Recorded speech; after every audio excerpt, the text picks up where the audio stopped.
Welcome back, everybody. Today, we're going to be diving deep into a really fascinating relationship, John F. Kennedy and Jackie Kennedy. We've got some excerpts here from People magazine. It's an article that kind of goes through the timeline of their relationship. But to be honest with y'all, their story goes so much deeper than just, that whole Camelot image that everyone knows. So before we get into all that, what are some things that you already know about this famous couple? Okay, so let's start back in 1952. We've got JFK. He's a young senator at the time, and he meets Jackie. He was working as a journalist. And apparently it was pretty much instant chemistry. Even JFK's brother Ted said that he was completely smitten with her. Yeah, it's interesting to think about kind of the social landscape back then. Marriages like theirs, bringing together powerful families were pretty standard for the political elite. It wasn't just about love. It was also very much about, image and power.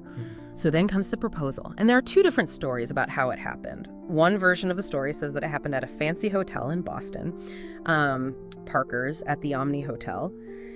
Picture it, JFK on one knee with this emerald-cut diamond ring, very romantic, right? But then, there's another source that says it happened at Martin's Tavern in D.C., which is a much more low-key kind of place.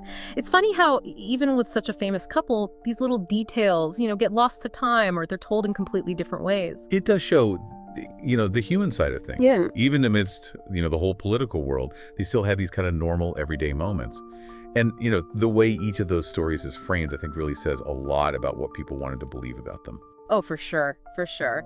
And speaking of big moments, their wedding was definitely one for the books. September 12, 1953, at St. Mary's Church in Newport, 900 guests, diplomats, senators, you name it, they were there.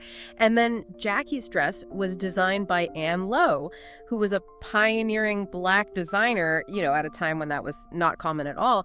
And the dress was made with 50 yards of fabric. Can you even imagine? Yeah, and I think this event really foreshadows Jackie's later impact. As a fashion icon, she clearly understood how to use clothing to make a statement. Her style choices were always very deliberate, and they resonated with people in a way that really went beyond just trends. But things weren't always easy for them. In 55, Jackie had a miscarriage. And then in 56, while JFK was off yachting, shouldn't you believe the timing, she gave birth to a stillborn daughter, Arabella. It was a really challenging period for them. Some sources actually say that this was one of the times that they considered divorce. And the question of how much JFK's rumored infidelities contributed to their problems is still debated. Different sources have completely different perspectives on it. And it's likely that the truth is somewhere in the middle. Yeah, it's a good reminder that even public figures, go through very private struggles too. Yeah. Just like everyone else. And then, amidst all of this heartache, they welcome Caroline in 1957. And then just weeks after JFK wins the presidency in 1960, John Jr. arrives. What a whirlwind those years must have been. And around this time, Jackie wrote JFK a love letter. And there's this line in it where she says, "You are an atypical husband, so you mustn't be surprised to have an atypical wife." And she even mentions that she can't write her feelings, but she'll show him instead. And that's what's so interesting about that. It kind of challenges the whole portrayal of Jackie as just this poised and perfect person. Her words really suggest this much more, complex and passionate individual underneath that carefully crafted public image. Right. It makes you wonder, what was really going on behind the scenes. And then, of course, there are the rumors, about JFK's infidelity. In 58, there were whispers about Diana DeVay. And then there's the whole story of Mimi Alford, who was an intern and allegedly involved with him even while he was in the White House. Yeah, I think rather than getting lost in, all the kind of scandalous details, what's really important is the impact that these rumors had, on JFK's presidency. Yeah. And how they reflect the gender dynamics of the time. The way that these situations were handled, or rather not handled, really says a lot about, the societal expectations back then and the limited power that women held. Yeah, it's a perspective I hadn't really considered before. It doesn't make you think how different things might have been if those same things happened today. And then just as it seemed like they were moving past these challenges, tragedy struck again. Their third child, Patrick, was born prematurely in 1963. And he passed away after just 39 hours. Yeah, this is often cited as, a turning point in their public displays of affection, or hand-holding a sense of unity. But some sources say that this was all calculated, just moved for the cameras, while others believe that it was genuine grief, that was drawing them closer. That ambiguity is really fascinating. Yeah, how can we truly know what was in their hearts? It's easy to judge from the outside, but we were never in their shoes. Then for their 10th anniversary, JFK gave Jackie an Egyptian snake bracelet. Kind of an odd choice looking back, almost foreshadowing what happened next. The assassination, November 22nd, 1963. We won't go into conspiracy theories here. But the facts are, the JFK was shot in Dallas, riding in that open car with Jackie right beside him. And it's really in the immediate aftermath, where we see Jackie's incredible strength. Yeah. And her influence on how JFK's legacy would be shaped. She really orchestrated the narrative through that famous interview with Life magazine, the one where she invoked that whole Camelot metaphor. It was brilliant. Romantic, idealistic, linking him to this legendary era. But of course, the sources also mention, Jackie's struggles after JFK's death. Depression, grief, even thoughts of suicide. It's heartbreaking to imagine what she went through. Yeah, but it's crucial to also recognize her resilience. She made the controversial decision to marry Aristotle Onassis, a choice that defied expectations. This wasn't simply a woman defined by tragedy. She was actively shaping her own future. Yeah, she wasn't just reacting to events. She was making bold choices even when they were unpopular. And finally, we come to Jackie's death in 1994. The sources really emphasize her composure, being surrounded by loved ones. A peaceful end after such a public life. So thinking about everything we've covered so far, has your view of the Kennedys shifted at all? It's really amazing how much more there is to their story than just those iconic photos. That's the beauty of digging deeper into history, It reminds us that even these seemingly larger-than-life figures were human, with complexities and flaws and strengths that we can only begin to appreciate when we look beyond the surface. What really strikes me is the contrast between Jackie's public image and her private life. It is remarkable, isn't it? She was known for her elegance and grace, always composed under pressure. But behind that facade, she endured so much personal tragedy. Miscarriages, the loss of Arabella and Patrick, and of course the trauma of witnessing her husband's assassination. It's really hard to grasp the emotional toll that those events must have taken. It was just one thing after another. Yet she carried herself with such strength and dignity throughout. It's no wonder she became a symbol of resilience for so many people. That's what's so inspiring about her.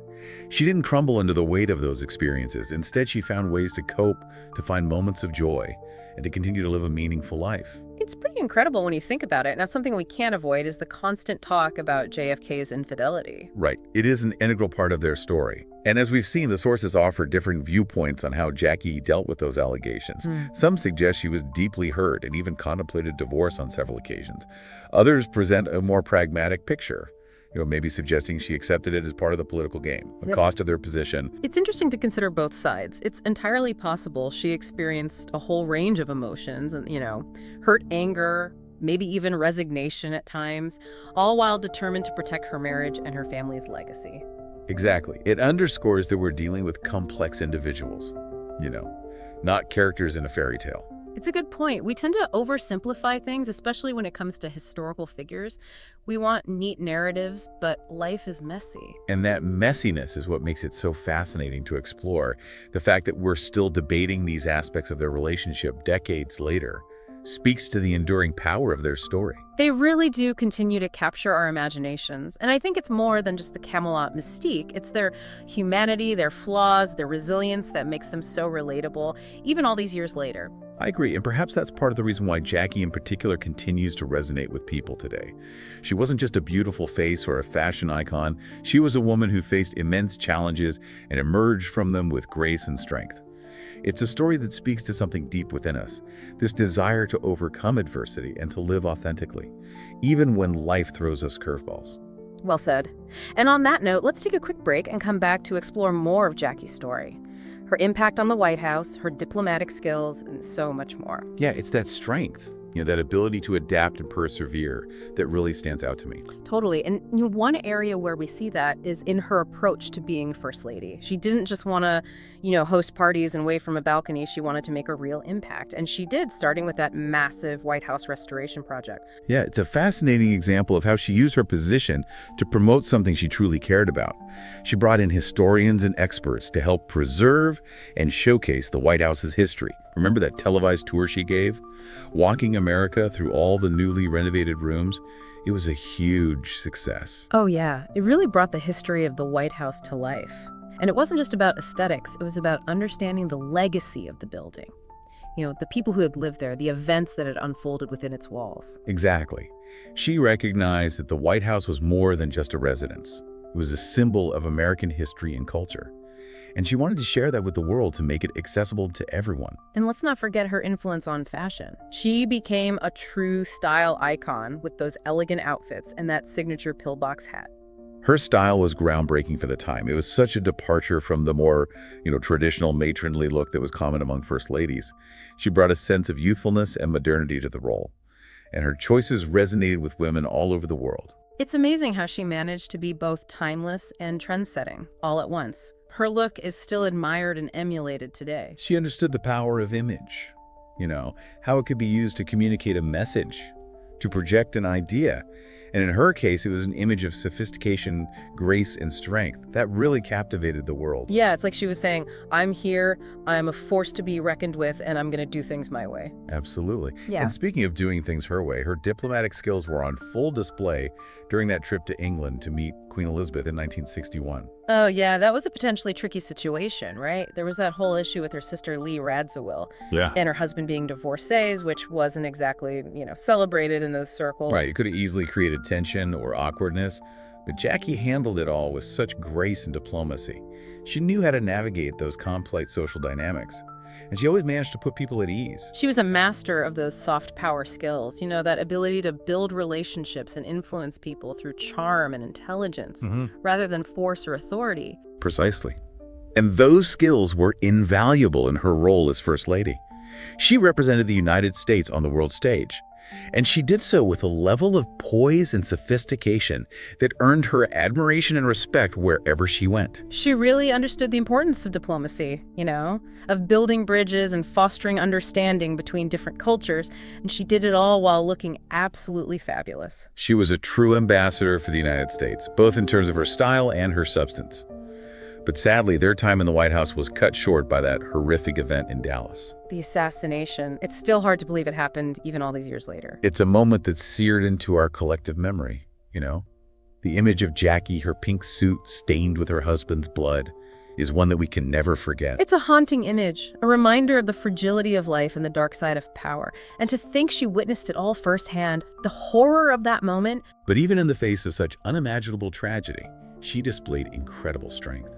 She took charge, making sure JFK's funeral was a fitting tribute to his legacy. And then there was that powerful interview with Life magazine. The one where she talked about Camelot. Exactly. She used that metaphor to create this image of JFK as a heroic figure, a leader from a bygone era of idealism and chivalry.